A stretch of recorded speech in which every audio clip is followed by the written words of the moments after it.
This is Grandmaster Daniel Naroditsky. We are watching Magnus Carlsen taking on Russian Grandmaster Boris Savchenko at the 2010 FIDE World Blitz Championship.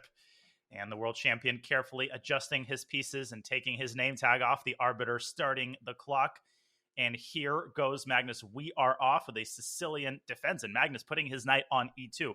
And quickly, the game transposes into an open Sicilian. Let's see what variation Savchenko chooses. He chooses the accelerated dragon, one of the most reputable lines of the Sicilian.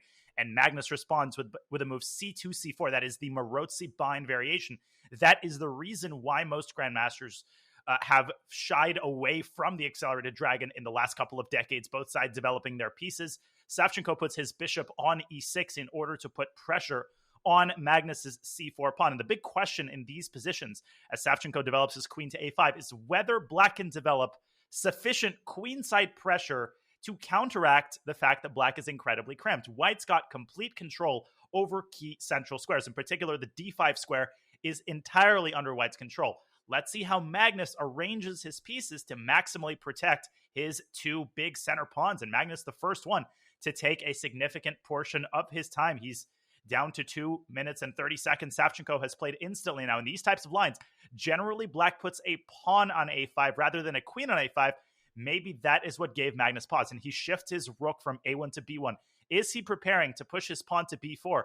And if he does so, will he bite off more than he can chew? Because in this line, White often puts the pawn not on b4, but on b3 in order to protect the c4 pawn. But b3 would blunder the knight on c3. And Magnus, he pushes his kingside pawn, f2, f4, starting the kingside attack and entrusting the defense of the e4 pawn to his knight. Savchenko drops the f6 knight over to d7. And now the move f5 does not trap the bishop because the f5 square is protected also by that queen on a5. But black is already, it seems, holding by a thread. But Magnus continues to take his time, searching for a way to improve his position. Will he centralize his knight and put it on d5?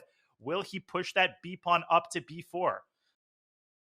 Let's see what Magnus ends up choosing. Savchenko still with 3 whole minutes on his clock, and the time deficit is beginning to grow, rather concerning for Carlsen. He continues to look in concern at his position. The move knight c3 to d5 looks very natural to me. I also think he might play queen to d2 in order to support that knight. Maybe he is worried about Savchenko giving up his dark squared bishop to ruin White's queenside pawn structure by taking on c3. Maybe that is causing Magnus concern as well. He's down to 1.5 minutes. Magnus continues to ponder. This is a massive time deficit. And finally, Magnus showing a little bit of frustration as he ends up putting his knight on d5. And will Savchenko eliminate that knight and take it away from the board? Bishop takes d5 looks very natural, and Magnus is already probably thinking about which pawn he is going to recapture that bishop with. My guess is he's going to take back with the e-pawn, but no, Savchenko, he grabs that pawn on a2. What a fearless move by the Russian Grandmaster, and that queen on a2 is entrapped by all of White's pieces. It cannot go back to a6 because of b5 with a fork. That is why Magnus pushed his pawn to b4. And Savchenko, he drops his queen back to a4, where it is safe for the time being. You cannot play rook a1 because the black dark squared bishop controls that square. But the queen on a4, it's still feeling mighty uncomfortable. And Magnus almost down to 1 minute as he moves his queen up to d2. He connects his rooks. And he's probably thinking about putting a rook on a1, maybe sacrificing an exchange if he can find a way to trap that black queen. That is Savchenko's biggest problem that he has to solve. That queen on a4, it cannot remain there for the entirety of the game because eventually White is going to find a way to wind his tentacles around that queen. One problem is Magnus dropping his knight from d5 back to c3, forcing black to give up that dark squared bishop. I think that is the most immediate threat. Knight d5 to c3. That is what Savchenko has to fight right now as he finally takes a significant chunk of time. This is a critical position. Will black be able to extricate his queen?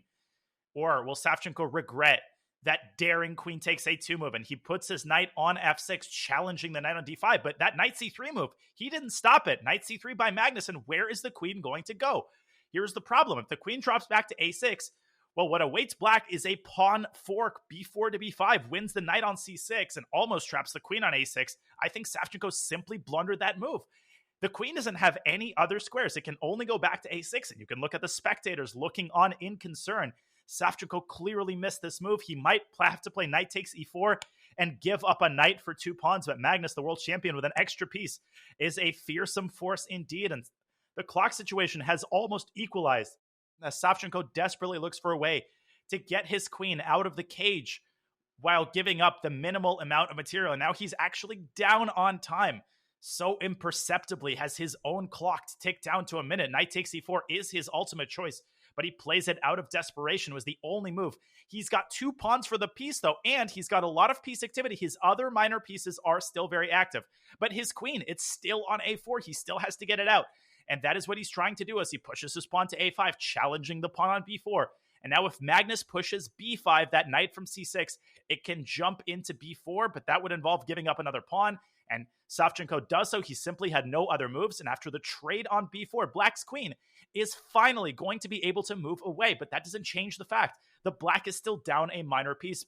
Knight takes b4, a takes b4, and rook takes b4. And now Savchenko has only 1 pawn for the piece, but his 2 bishops and his queen remain incredibly active. And finally, the queen is safe. It cannot be attacked by any of Magnus's pieces. And will he be able to consolidate his material advantage? Or will Savchenko's initiative cause Magnus trouble as he drops down to 40 seconds, bringing the other rook from f1 to c1?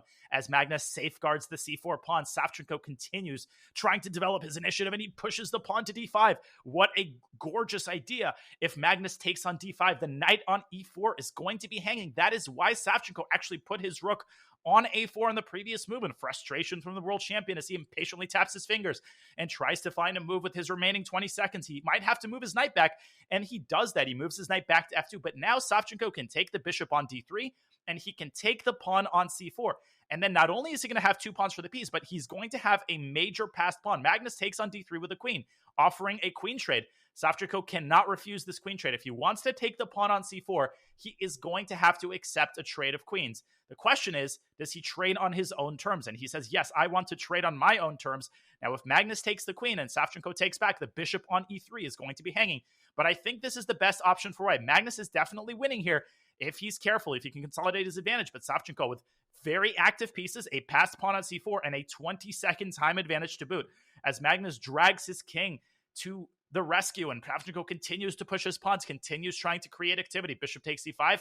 Magnus carefully defends the h-pawn, which was hanging on the last move, and he glances over nervously at the clock. Savchenko brings his own king up to f7. Magnus pushes his rook up to c2, controlling the second rank and preventing Black's a3 rook from becoming active. And rook b3, what a move. This looks like a blunder, but it's a genius idea. If Magnus takes on b3 and takes on c8, Black will play b2, and the pawn is going to be unstoppable. Magnus has to move his rook away, and that means giving up yet another pawn on b5. A beautiful idea by Savchenko, and now he's got 3 pawns for the piece. But I still think that Magnus is better because he's managed to consolidate his minor pieces, and he has finally repelled Black's piece activity, but Savchenko continues harassing him. Rook b5 to e5, attacking the bishop. And the bishop moves away from b6, and Savchenko attacks it again, but rook d7 check forces a trade of rooks, and every subsequent trade is in white's favor. Bishop back to a5, and Savchenko pushes the b-pawn up to b5. He's got connected passers, but he looks like he's losing one of the pawns, and he pushes c3. The rook comes back to c2. The bishop drops back to defend, and the knight is going to move into d3. No, it's going to move back to d1, and Savchenko is going to lose that pawn on c3.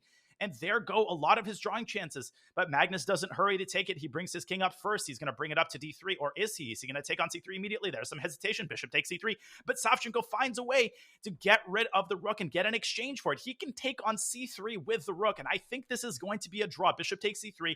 Black has 2 pawns for the exchange. I don't think Magnus is going to be able to win this. I think Black is a fortress. Rook a6, king g7. There's time pressure. Anything can still happen. It's a 3-result game. Rook to b6. Magnus gets behind the pawn. Very important for him not to blunder a pin, and very important for Black not to blunder a rook. And there he goes. He went king d4, blundering bishop f2 check, skewering the king. He let go of his king, and Magnus admits defeat. He blunders a rook, and Savchenko wins. A shocking turn of events. And if you liked this video, make sure to click on the link in the playlist for more of these videos. Thank you so much for watching.